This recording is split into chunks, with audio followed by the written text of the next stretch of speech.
നമസ്കാരം. Kerala news 60 channel subscribe ചെയ്യാൻ മറക്കണ്ട. ആ ബെല്ലൈക്കനിൽ ഒന്ന് ക്ലിക്ക് ചെയ്തിട്ടേക്ക് പതിപോലെ തന്നെ ലൈക്ക് ചെയ്യാനും ഷെയർ ചെയ്യാനും നിങ്ങളുടെ വിലപ്പെട്ട അഭിപ്രായം കമന്റ് ബോക്സിലേക്ക് രേഖപ്പെടുത്താനും മറന്നു നോക്കണ്ട.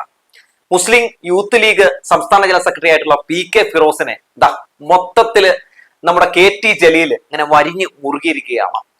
ഒരു വിജിലൻസ് അന്വേഷണം PK ഫിറോസിനെതിരെ നടക്കാൻ പോവുകയാണ്.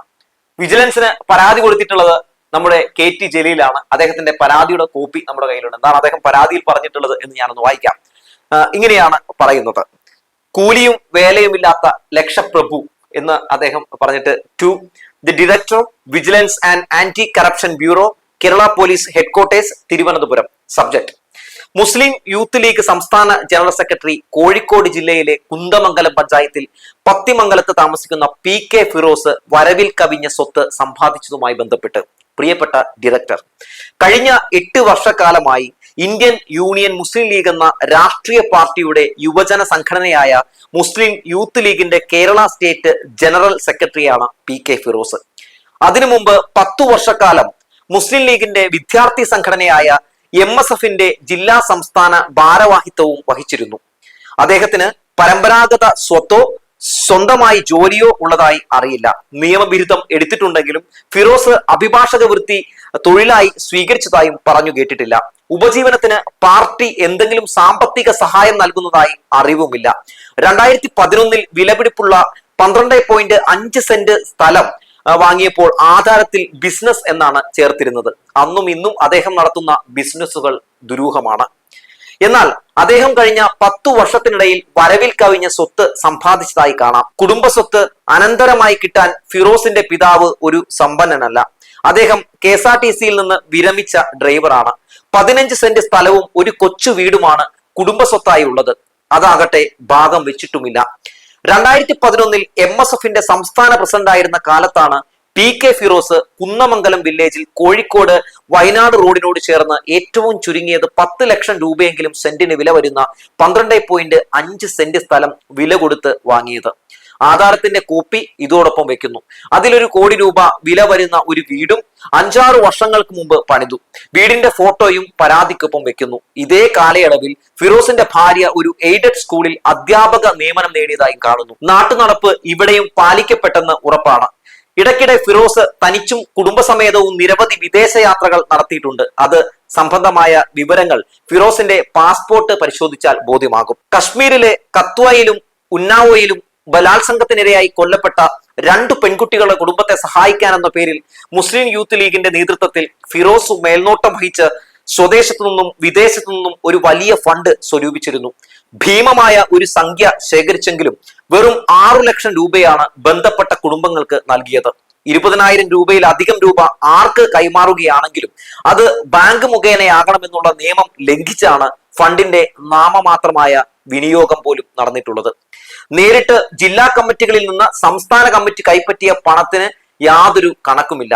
ഇതുമായി ബന്ധപ്പെട്ട് കുന്ദമംഗലം മജിസ്ട്രേറ്റ് കോടതിയിൽ ഒരു കേസ് നിലവിലുണ്ട്.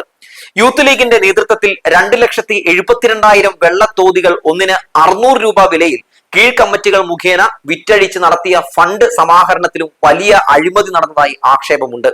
ഇതിനും നേതൃത്വം നൽകിയത് PK ഫിറോസ് ആണ്.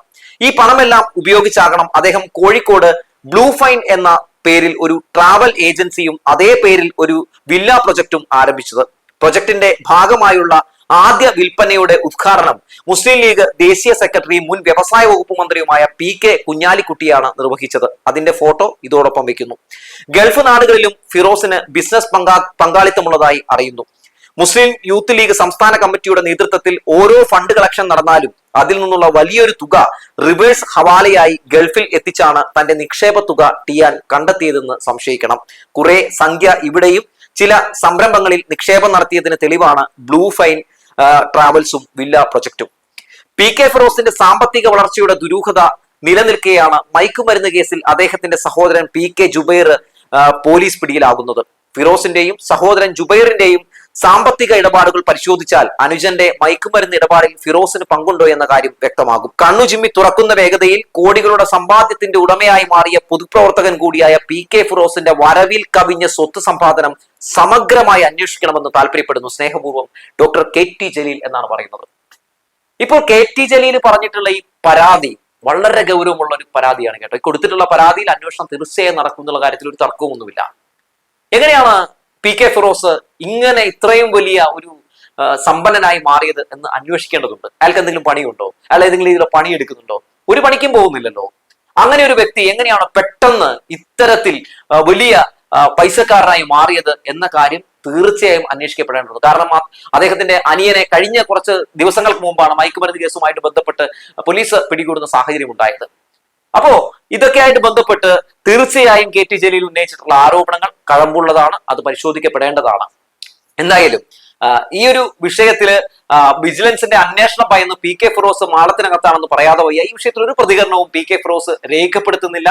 പി കെ ഫിറോസ് ഇപ്പോ അനിയൻ അറസ്റ്റിലായതിന് പിന്നെ അങ്ങനെ വലിയ കാര്യമായിട്ട് പുറത്തിറങ്ങിയൊന്നും നമ്മൾ കാണുന്നുമില്ല. എന്തൊക്കെ മേളമായിരുന്നു. ലഹരി മാഫിയകളെ ഇപ്പൊ പൂട്ടും എന്ന് പറഞ്ഞിറങ്ങിയ പി കെ ഫിറോസ് സത്യത്തിൽ അത് തുടങ്ങേണ്ടിയിരുന്നത് സ്വന്തം കുടുംബത്തിൽ നിന്നായിരുന്നു എന്നതാണ് നമുക്ക് ഈ നിമിഷത്തിൽ പറയാനുള്ളത്. അതായത് ഈ കെ ടി ജലീലിന്റെ വാർത്ത പല മാധ്യമങ്ങളും ഒക്കെ വലതുപക്ഷ മാധ്യമങ്ങളും ഒക്കെ മുക്കിയെങ്കിലും ചില പത്രങ്ങളൊക്കെ വളരെ പ്രാധാന്യത്തോടെ കൊടുത്തു. ഇന്ന് കെ ടി ജലീൽ എന്തായാലും ആ വാർത്ത വന്നതിന്റെ കട്ടിങ് പങ്കുവെച്ചുകൊണ്ട് പി കെ ഫിറോസിനോട് വീണ്ടും ഒരു പ്രതികരണം രേഖപ്പെടുത്തിയിട്ടുണ്ട്. ഇങ്ങനെയാണ് അദ്ദേഹം പറയുന്നത്: തമ്പി, നീ യാറുപ്പ അദാനിയോട് അണ്ണനാ? ഫിറോസിച്ചയുടെ വീട്ടിൽ പണം കാക്കുന്ന മരമുണ്ടോ, അതോ കഞ്ചാവ് വിളയുന്ന തോട്ടമാണോ ഉള്ളത്? ഹരീഷ് വാസുദേവന്റെ അച്ഛനാണത്രേ സ്ഥലം വാങ്ങാൻ ഫിറോസിച്ചയ്ക്ക് പണം കൊടുത്തത് എന്നാണ് ആ പണം അദ്ദേഹം തിരിച്ചു കൊടുത്തത്.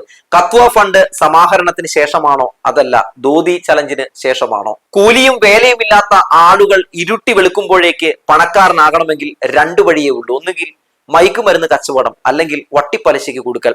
ഇതിലേതാണ് പണമുണ്ടാക്കാൻ ഫിറോസിച്ച സ്വീകരിച്ചത്? പത്രക്കാരെ അഭിമുഖീകരിക്കാൻ എന്താ ഫിറോസിച്ചയ്ക്ക് ഇത്ര മടി? ദിവസം 4 പ്രാവശ്യം പത്രസമ്മേളനം നടത്താറുള്ള പതിവ് തെറ്റുകയാണല്ലോ. സ്വന്തം വീട്ടിൽ മയക്കുമരുന്ന് കച്ചവടക്കാരൻ ഉണ്ടായിട്ട് അത് പോലീസിനെ അറിയിക്കാതെ മറച്ചുവെച്ച് നാട്ടുകാരെ നന്നാക്കാൻ ഇറങ്ങിപ്പുറപ്പെട്ട കപടന്മാരെ ലീഗുകാർ തിരിച്ചറിഞ്ഞു. ഫിറോസിച്ചയുടെ നാട്ടിലെയും മറുനാട്ടിലെയും അനധികൃത നിക്ഷേപങ്ങളുടെ തെളിവുകൾ ശേഖരിച്ചു വരികയാണ്. നല്ല ലീഗുകാർ തന്നെ അത് എത്തിച്ചു തരുന്നുണ്ട്. ഫണ്ട് മുക്കിയും നാട്ടുകാരെ പറ്റിച്ചും സമ്പന്നനായവനെ കൊണ്ട് അത് കക്കിച്ചേ അടങ്ങും. സ്ഥലം വാങ്ങാൻ പണം ആവശ്യമുള്ളവർ ഹരീഷ് വാസുദേവന്റെ അച്ഛനെ കണ്ടാൽ പലിശയില്ലാതെ പണം കിട്ടുമെന്ന് അദ്ദേഹം തോളുന്നു. ഞാൻ ഒരു തടവ സ്വന്ന 100 തടവ സ്വന്ന മാതിരി എന്ന് കെ ടി ജലീൽ വീണ്ടും വെല്ലുവിളിക്കുകയാണ് പി കെ ഫിറോസിനെ. പി കെ ഫിറോസ് നമുക്കറിയാമല്ലോ, നിരന്തരം ക്യാപ്സ്യൂള് ഇറക്കുന്നത് പോലെ, നിരന്തരം ഗുളിക കഴിക്കുന്നത് പോലെ മാധ്യമങ്ങളെ കണ്ടുകൊണ്ടിരുന്ന ഒരു വ്യക്തിയാണ്. ഇപ്പോൾ പി കെ ഫിറോസിനെ കാണാനില്ല. പി കെ ഫിറോസിന് കെ ടി ജലീൽ നടത്തിയിട്ടുള്ള പ്രതികരണവുമായി ബന്ധപ്പെട്ട് ഒരു മറുപടിയും ഇല്ല. എന്തുകൊണ്ടാണ്? ആരോപണം ഉന്നയിച്ചിട്ടുള്ള ആള് നിസാരക്കാരനല്ല. കെ ടി ജലീൽ എന്തെങ്കിലുമൊക്കെ പറഞ്ഞിട്ടുണ്ടെങ്കിൽ പറഞ്ഞ മാതിരിയാണ്. കാരണം അദ്ദേഹം ഒരു തെളിവുമില്ലാതെ പ്രതികരിക്കുന്ന ഒരാളല്ല. അത് നന്നായി പി കെ ഫിറോസിന് അറിയാം. എന്തായാലും പി കെ ഫിറോസിന്റെ കട്ടയും പടവും ഒക്കെ മടങ്ങുന്ന കാഴ്ചയാണ് നമ്മൾ കണ്ടുകൊണ്ടിരിക്കുന്നത്. ഇപ്പോ യൂത്ത് കോൺഗ്രസിന് ഒരു അധ്യക്ഷൻ ഉണ്ടായിരുന്നില്ല, രാഹുൽ മാങ്കൂട്ടം. മൂപ്പര് ഇതുപോലെ തന്നെയായിരുന്നു. 24 മണിക്കൂറും മാധ്യമങ്ങളെ കണ്ട് നടന്നുകൊണ്ടിരുന്ന വ്യക്തിയാണ്. ഇപ്പോ രാഹുൽ മാങ്കൂട്ടത്തെയും കാണാനില്ല. ഈ വയനാട്ടില് ആ ദുരന്തബാധിതരെ സഹായിക്കാൻ എന്ന പേരില് ഒരു വലിയ പിരിവൊക്കെ നടത്തിയിരുന്നല്ലോ. അതിലെന്തോ തട്ടിപ്പ് നടത്തിയെന്നോ പൈസ മുക്കിയെന്നോ എന്ന രീതിയിലൊക്കെയുള്ള പല ആരോപണങ്ങളൊക്കെ ഉയർന്നു കേൾക്കുകയാണ്. ആ വിഷയത്തിൽ വ്യക്തമായ ഒരു മറുപടി പറയാൻ നമ്മുടെ രാഹുൽ മാങ്കൂട്ടത്തിനും കഴിഞ്ഞില്ല. അതേപ്പറ്റി ഇപ്പൊ രാഹുൽ മാങ്കൂട്ടം ഏതോ മാടത്തിൽ ഏതോ ബങ്കറിനകത്ത് കയറി ഒളിച്ചിരിക്കുകയാണ്. എന്തോ ആകട്ടെ. അല്ലെങ്കിലും വന്ന് UDF-ലെ ഈ യൂത്തന്മാരുടെയൊക്കെ അവസ്ഥ കാണുമ്പോൾ പരിതാപകരമെന്നൊന്നും പറയാതെ വയ്യ. തട്ടിപ്പും വെട്ടിപ്പും അതുപോലെ തന്നെ ഇമാതിരി കുറെ ഗിമ്മിക്ക് പരിപാടിക്കും അപ്പുറത്തേക്ക് സത്യത്തിൽ ഇവരെ കൊണ്ടൊന്നും ഒരു ചുക്കിനും ചുണ്ണാമ്പിനും കൊള്ളില്ല എന്നത് നമ്മളൊക്കെ കാണുകയാണ്. എന്തായാലും കെ ടി ജലീലിന്റെ പരാതി ഏറെ ഗൗരവമുള്ളതാണ്. വിജിലൻസ് എന്തായാലും പി കെ ഫിറോസിനെ തൂക്കുമോ, പി കെ ഫിറോസ് വിജിലൻസിനെ ഭയന്ന് ഈ നാട് വിടുമോ എന്നൊക്കെ നമുക്ക് കണ്ടറിയണമെന്ന് പറഞ്ഞു വെച്ചുകൊണ്ട് നിർത്തുകയാണ്.